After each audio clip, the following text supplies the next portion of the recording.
జనసేన అధినేత పవన్ కళ్యాణ్ సరికొత్త డ్రామాకు తెరతీశారు. తన ఆస్తులు అమ్ముతున్నట్లు నాటకమాడుతున్నారు.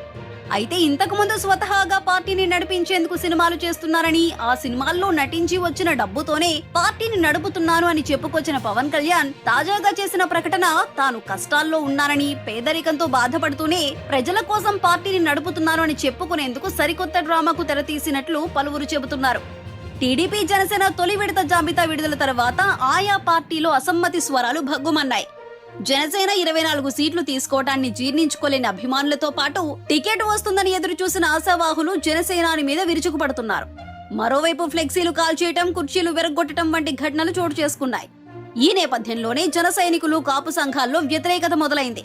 దీంతో క్యాడర్లో వెల్లువెత్తిన ఈ అసంతృప్తిని, ఆగ్రహాన్ని చల్లార్చేందుకు పవన్ కళ్యాణ్ సరికొత్త డ్రామాకు తెరతీసినట్లు తెలుస్తోంది. జీరో మనీ పాలిటిక్స్ తో సగర్వంగా ప్రారంభించిన జనసేన ఆర్థిక వనరులు లేకుండా ఎన్నికల ప్రచారం చేయటం అసాధ్యమని అనుకున్నారా? ఆయనకు చంద్రబాబు సైతం ప్యాకేజీ ఇవ్వటం లేదా?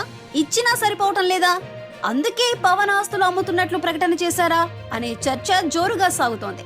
కాగా పాపం పవన్ డబ్బులు లేక ఇబ్బందుల్లో ఉన్నారు, అందుకే ఆస్తులు అమ్ముకొని మరీ పార్టీని నడుపుతున్నారు అని కేడర్ అనుకోవాలన్నది ఆయన ఎత్తుగడ అంటూ విమర్శలు వినిపిస్తున్నాయి.